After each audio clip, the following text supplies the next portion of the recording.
Welcome to Voicing Asian American Actors, a podcast with Asian American actors chatting about the actor's life in and out of the spotlight. Here's your host, Ben Gonio.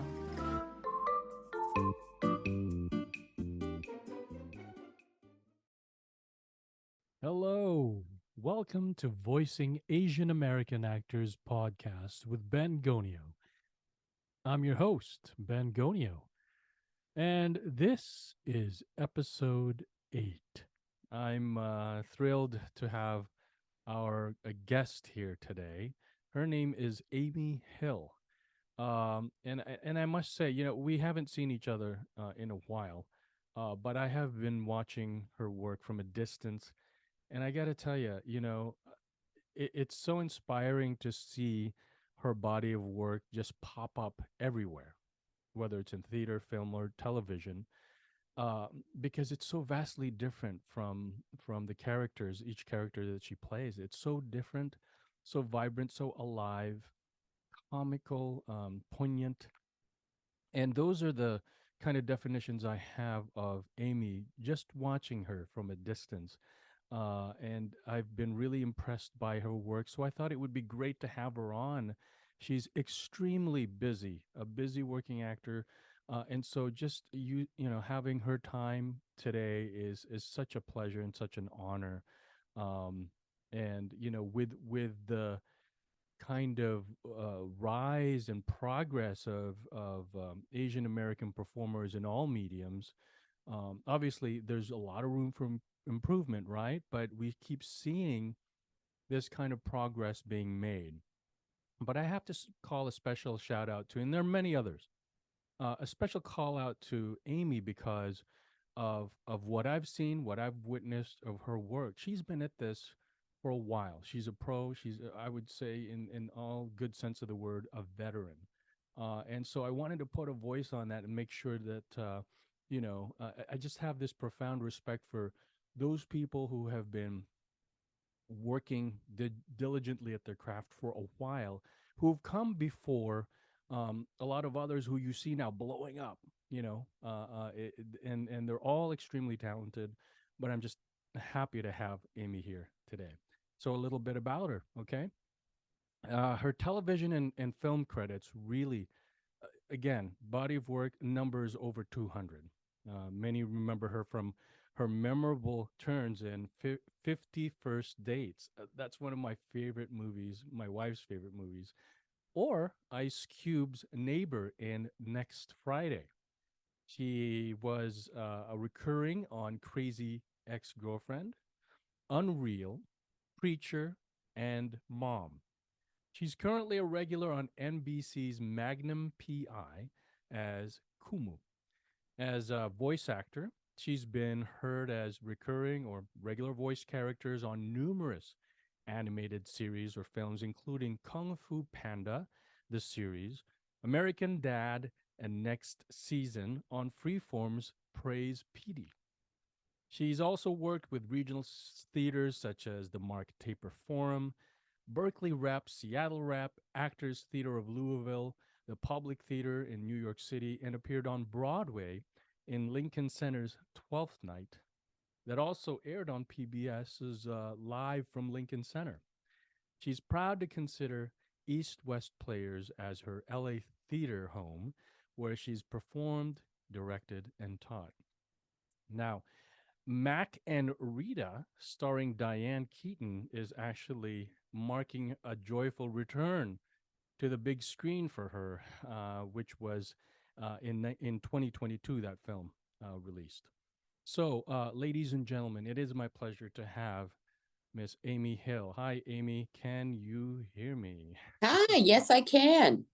Thanks for your time, Amy. I just wanted to, I think we did. Well, I know we did. So we did Follies together at East West Players. That's right. That was in 2001, I believe. I don't know. I don't remember. I Yeah. just remember I was terrified every day. Oh, really? Well, you could have fooled me because I remember you were a force of nature on that. Just Oh, you were you're so sweet. one of the ladies. I remember your performances very well, and I just remember being kind of that show was one of many shows for me that was kind of a master class because I learned a lot from the folks, obviously, that I was saying earlier that came before me, had been doing this for a while, pros, and it was just a delight to see you and everybody else do their thing. It was such a pleasure. That show was such a pleasure to do. So Oh, that's yeah, so that's when we met, and then I left LA actually, and started a family up here in Seattle. So I'm just kind of one foot in, one foot out, but still gigging, still, kind of doing the acting thing here a little bit. But thanks again for coming on. Now I'm just gonna ask four questions that I've been asking all of my guests, and just the first question is just really a kind of a two-part question. So, can you talk in general terms about your current role of Kumu on Magnum PI for our yes. audience? It was an offer Hmm. because this character did not exist in the original. And Wow. when Peter Lenkoff, who was the creator Hmm. of this reboot, Hmm. just thought that in 2018, which is when we started the series Hmm. reboot, he thought it would be a good idea to include a Hawaiian element. So he wanted to Wow. have a Hawaiian character on the show as a regular. Wow. Of course, I didn't know what his plans were. I don't think he knew what his plans were. So it's sort of every season sort of morphs into Hmm. one thing or another. I'm not sure You know. who I am, but I am Hawaiian. And I try very hard to honor that True. character and be as authentic as possible. And, they do try to include some Hawaiian stories in Yes. each episode. So Hmm. I'm sort of maybe, maybe the heart of the show in some ways, Yeah. the aloha spirit of the show, Sure. because of course, Hawaii is the other character, just the Yes. world we're in here. Hmm. Um, so I just want to make sure that I honor that. I love living here. Oh, that's what I was going to ask you next. I mean, I'm sure you. I mean, I'm sure you've done a lot of other projects that were based out of there. Yes. But what's it like this time? I mean, in your life to be doing this type of show and to be living there. I mean, can you share with us a little bit? Yeah. My daughter and I have one daughter, Okay. and we came here. We have a lot of friends from Hawaii Hmm. that we would see all the time. And she was in a hula halau in Los Angeles, and Wow. we come here a couple times a year. Yeah. And her dream school for university was University of Hawaii, Wow. and she She got and then in. Magnum, and it was like, oh, hello, Penelope, I'll be following you to Wow. Honolulu. Hope you don't mind. But I Yeah. didn't know how long it would be. And I never anticipated living here.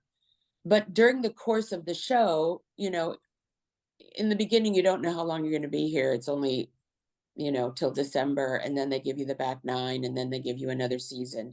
And then Hmm. another season. And then by the third season, I said, I just want to stay here. Wow. So I bought a condo and live here and I plan to stay because also during the pandemic, you realize that it doesn't really matter at a certain point where you live Hmm. because you travel for work anyway. When I was living in LA, I was traveling to That's a great Vancouver point. all the time and, Hmm. Atlanta or New York, or Sure. Hawaii. Now I Right. get hired as a local here. I'm working on Lilo and Stitch now Oh, here. wonderful. It's great. The live action. Oh, the live So action. They're doing the live action. they're Okay. doing the live action, and Wow. again, character that wasn't in the original. Uh-huh. So I get to sort of invent this new person, which is great. Wow. Wow. Well, Um, that's what a blessing. I mean, just I mean, and you were in LA for a good number of years before I you was there decided. for 30. I still have a house in LA. Okay. My daughter Okay. just moved back Okay. to our house in Los Angeles, and because Right. it's very hard to pay for paradise. It's I'm lucky I have a series, but Yes. she Hmm. she wants to be independent, and it's very hard to live Yeah. here on the Yeah. South. She's a teacher. Oh, is she? Okay. Yeah, so I have one daughter too. She's 8. Her name is Oh, Ava, and so oh, so I totally get that. I'm it's the best role being a dad, I tell you. oh, It's just I love I being, well, during high school, I did not love it, but okay. just you wait. Oh They might boy. be nice to dads, but I tell you, my daughter was Mm, very difficult. But mm, um, people always ask, is she interested in acting? She's done plays with me mhm, and she's very talented, mm. but she doesn't like this business at all. Oh. So, and I understand the Mhm. difficulty of this business. And if you don't love it, don't do it. I tell It's people, Yeah, it's interesting because we always have a notion. Like I was talking with my wife about this. We have this notion that like, oh, since you and I were in the performing arts, maybe she'll have the genes, or like so you kind of nurture that, and you kind of push her along. We've got her signed up for musical theater camp this summer, right. but like she is not us. Like I can already tell that her at 8 years old, she's forming her own opinions and kind of just like and my wife will say sometimes she's probably intimidated because she sees us playing the piano, she sees you doing your shows, and then she's just wants to have a different self apart from that and identify with something else that's not their parents. She's already sassy. Well, you got to find the passion. And she Yeah. never had the passion for this, although she Mm-hmm. was, technically very good. She's Mm. really talented, but I think, these kinds of things like performing, she did improv and she did musical theater stuff. I mean, she did all those classes, and Right. those contribute to being a well-rounded person. So when she's teaching, Mm. she's basically performing for these kids to keep Right. them engaged, right? So Right. Right. in many Right. ways, um, Yeah. Yeah. she's using all of the things that she learned while Mm-hmm. she was doing all these things. I mean, improv Yeah. especially, Yeah. really Yeah. great for everybody. So let me go a little. So this is the second part of that question. It Okay. really doesn't relate, Amy, but I love to ask it of folks who've been in this for a while and have carved their own processes and just kind of Mhm. made their own way. And there's no right answer to this, but obviously, but um, w- w- can you share with us, Amy? Was there a particular moment or event that was a catalyst for you to pursue the performing arts as your calling? I came out of the womb wanting to perform. I I was raised in Seattle, but Oh, I you was born were. in Deadwood, South Dakota. And then we moved, and then there was no people. I just had a TV, so I did all the different characters myself to myself. So my mom actually thought that maybe I had multiple personalities. She was concerned for my, you know, mental health.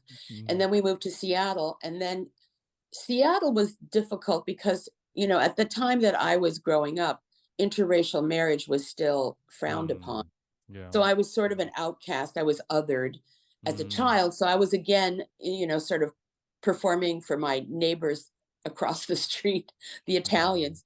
Wow. I kind of, this was sort of my hidden uh, dream. Mm-hmm. I never thought it was a possible career, Right. but I just did it all the time in my yard for, anyway. So I had my own little life that was Wow. my secret. And then as in high school, I took a big leap of faith Uh-huh. and courage and decided to take drama. And I remember just the fear of having people go, what the hell? But I found that everybody in drama was like me, othered. Yeah. They were all weird people, and we embraced Wow. each other. My drama teacher was like, "You're fabulous," and I was like, "What?" So high school was the moment, because I had that drama teacher tell me that I was good at that. I just ran with it. I was doing, summer cla- camps, theater camps, doing Yeah. stuff all over in Seattle. And I Uh-huh. did every play at Franklin High School. Oh my goodness. Yes, Franklin High School. Every play I was in. I Wow. brought Marat Sod Marat to, Sod. I know. They don't do that usually in high school theater. That's I deep brought theater it right there. deep theater because I was ready for pain. I was ready, but I did all of it. And then, but I also wanted to get the hell out of Seattle. So when I was Sure. graduated from high school, I moved to Tokyo because my mom's Japanese, Mhm. moved to Tokyo to go to university. My intention was just to get out of Seattle for like a year or so, Sure. and then go on to study theater at, Carnegie Mellon or somewhere cool. Mhm. But I fell in love with Tokyo. So I Yeah. stayed there and did radio and television Mhm. because I'd Mhm. had the opportunity to do theater stuff. I Sure. was sort of ready. So I did voice work, radio and television. I sort of had a career that, not a famous career, but a working career. Sure. Married a Japanese guy, and Mhm. then went, wait a minute, I wanted to do theater. So I moved back to San Francisco with my Mhm. Japanese husband, who was going to graduate school. And I Mhm. started at the Asian American Theater Company and Wow. studied at ACT for a minute Okay. and did improvisational theater. I Wow. immersed myself in San Francisco. Wow. Wow. What a life. I mean, That was just yeah. Just you describing that, I can close my eyes and go, what a life. This. I mean, right. I mean, there's romanticism in it, but I could also relate in my, in from my lens. It's like, yes, it's also a really challenging path. Now I have to ask you, that's probably why I felt comfortable seeking you out for this interview, because I'm pretty sure you and I had some passing conversation while we were both in LA about Seattle, because I'm Seattle based. I went to Roosevelt High School and I went through that drama you program. Roosevelt. I went to Roosevelt. Yeah. Wow. And so like, and you grew up in Seattle. You went to Franklin High School. I have a lot of friends that went to Franklin High School. Oh my goodness. Seattle. Seattle. It Yeah. was a great, well, it was kind of a good place to grow up because, it Yeah. was kind of rural Right. Yeah, for exactly. urban. There Yeah. weren't a lot, Yeah.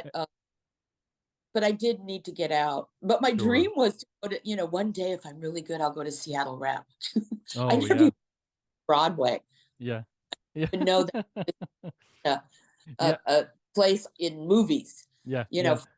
Street or something. You're like, ooh, Broadway, but I thought of being on Broadway. Yeah. So You have to. I don't know. I'm pretty sure you know Yuji Okamoto. yes, of Yeah. course. Yeah. So he has that restaurant up here in Seattle. He's got a couple. Yeah. Yeah. So I frequent that place. I mean, I chat with him when he's up here, but since he got that Netflix show, he hasn't been up here a lot. But yeah, I love his restaurant. We chat up a lot Oh, when we he's visit him. here like every couple weeks. Oh, is he? That's Yeah, why.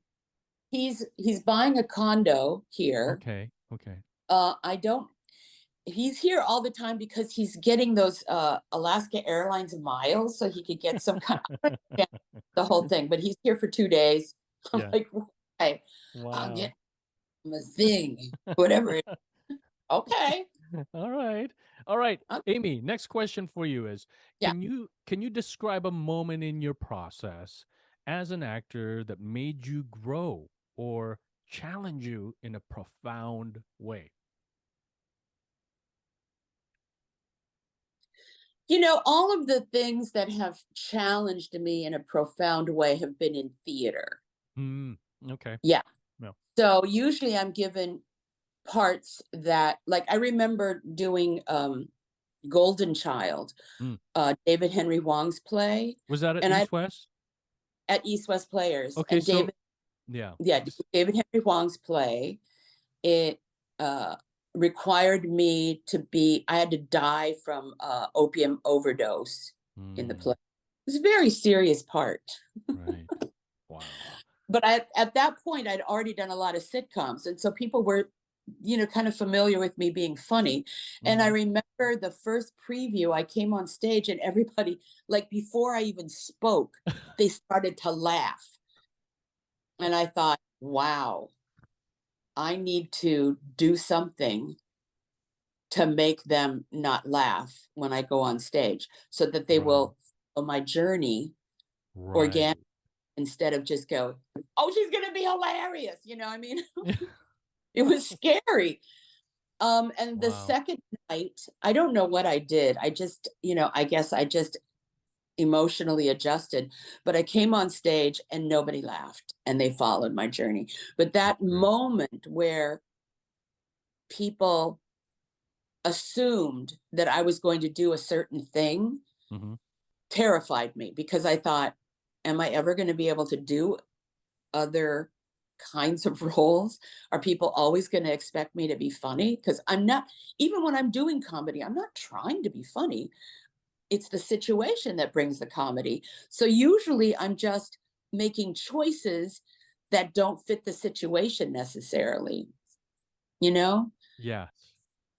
Um, Wow. that was scary. But I managed to get the audience on my path, which was important. Right. Right. That was huge for me. Mm. Wow. That's yeah. Wow. That's yeah. And Because I was going to die. I didn't want them laughing when I died. of course not. Of course not. Oh Good man. Lord. Good Lord. Okay. Thanks for that, Amy. Okay, so the third question. This is going so well. I love this. Okay. Now, it's kind of a general question on your current sentiments about the current state of AAPI representation in theater, film, and television. Well, I think it's fantastic Okay. because now we have so many people behind the camera. We have playwrights that have now are staffing. Well, they're not working now because of the strike, but Right. but Right. they're staffing on a lot of television shows. There are producers that are creating content. There are directors that are working continuously, all Mhm. AAPI, and Wow. and of course, in front of the camera, we have a lot of people who are in leading roles. Right. Before we would have some like I don't want to be a leading role. Mm. It's too Really? much work. Too much work. I like being the number Yeah. 5, Number number five. 4 on the Yeah. rundown. Right. Uh, because it's a lot of work. Mm-hmm. Mm-hmm. You're working every day. I Right. don't know. It's too Yeah. much. I'd rather do theater. I'd like to be, one of the leads in a play Sure. rather than True. But series. in film you want to be like the fifth cowgirl Yeah, yeah. of this Much more. magnificent five or something. Yeah. Yeah, not so much pressure. Not so many lines. Sometimes I go, can I cut this line down to just one word? I don't think it's necessary, all those words. Let me just And shoot my gun. No I know. words are needed there. Yeah, yeah. Think that I don't have to say why. Um, But you're thinking it's obviously it's like it keeps getting better and better, and let's just hope it's it not does get this. better. And what I Yeah. really appreciate is that the breadth of characters, Mm, where in the old days, in my 30s, when I started doing television and film, mm-hmm. people were really actors were very sensitive about taking roles that had accents or they didn't want stereotypical roles. In my Right. mind, because I'd done theater, Asian American theater, Mm-hmm. accents were part of our world because Right. most of our families were immigrants. So my mother had an accent. I wasn't going to erase her. I wasn't going to erase those stories. So I was Right. to oblige. I just think it was important to do the characters fully, to have them authentic, fully realized, not, Mm-hmm. you know, shallow, stereotypical characters, but characters Mm, that, you know, exist in your world. right. So for a while, it felt like we were losing all of those because actors were so sensitive. They were so proud of having characters that they were, that were named Sam Smith, even though they, Mm-hmm. it was like, I managed to get this character and it's Sam Smith. I'm not Asian, but you are Asian. So Yeah. don't you embrace that? I mean, Mm-hmm. you don't have to have an accent, but Right. you can be Asian.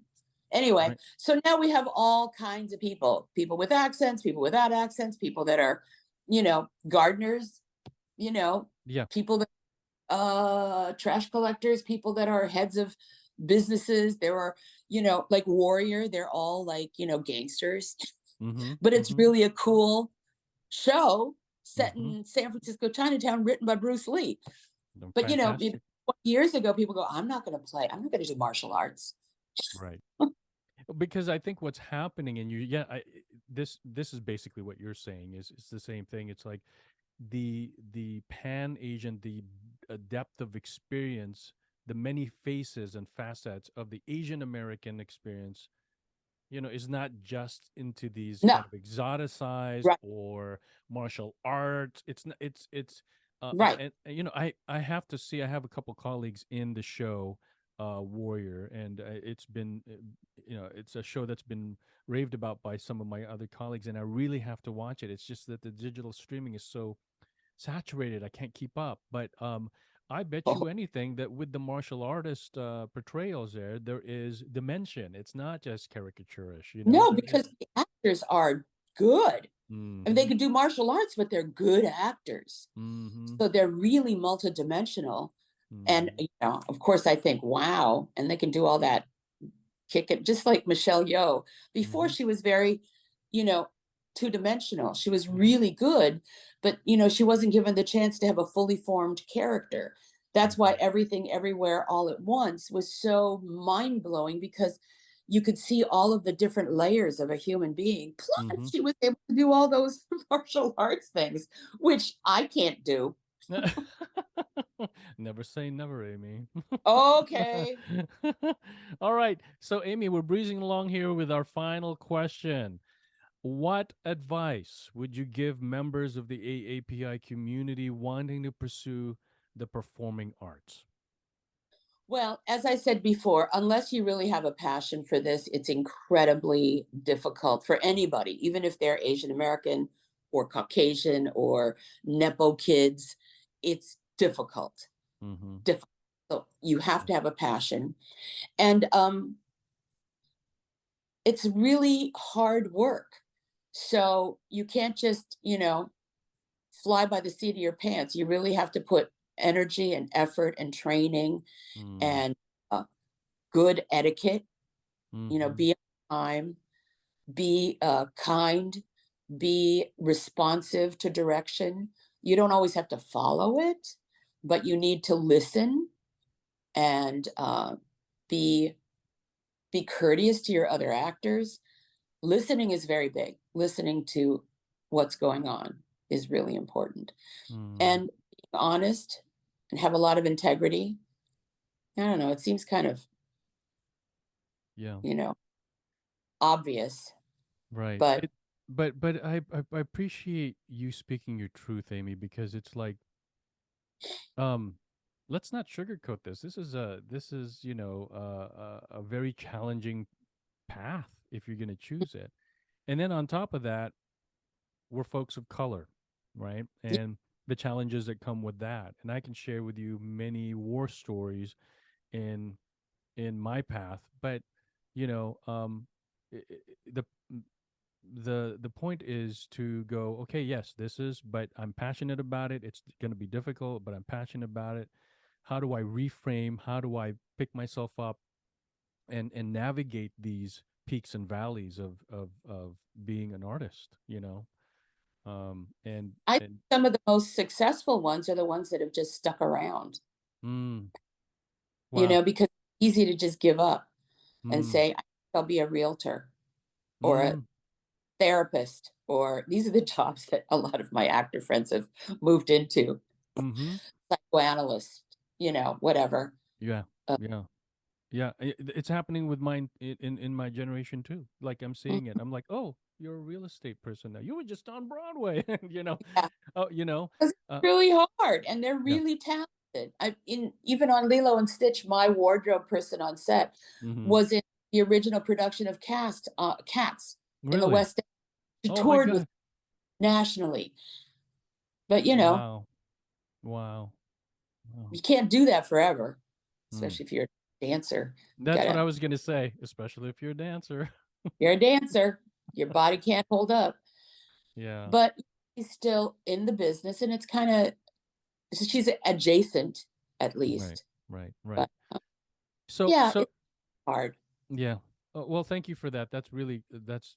I mean, those are words to listen to, really.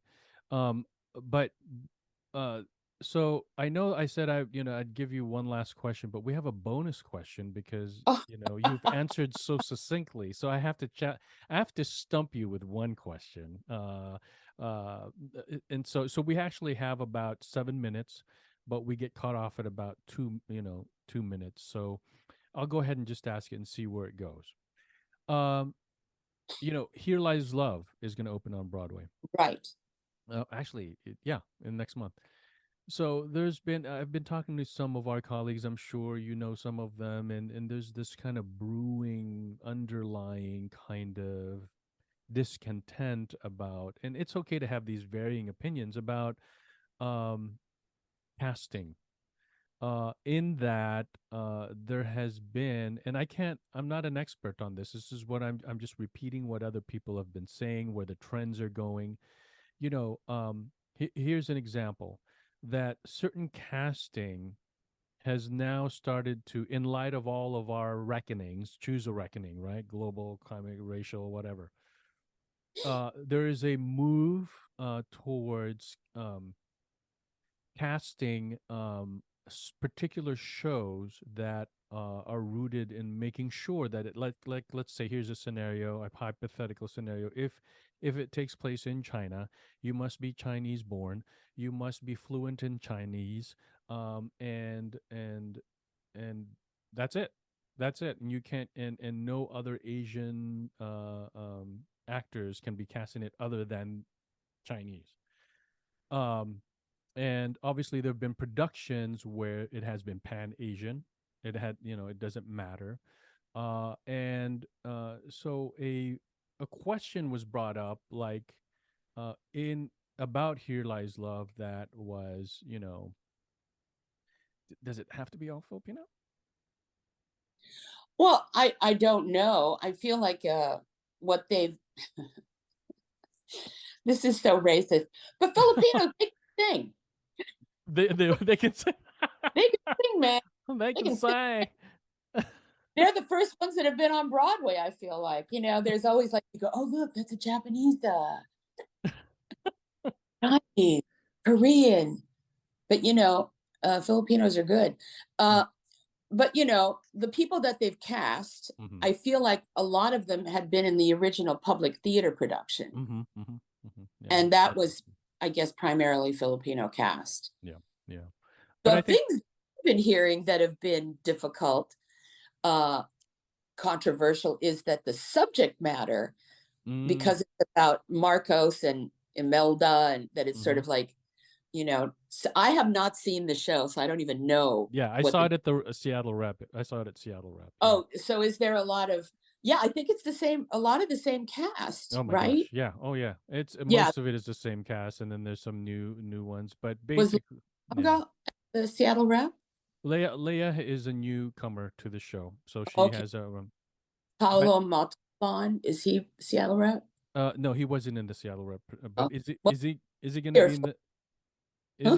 Is he in the New York one? He's in Okay. Here Lies Love Okay. on Broadway.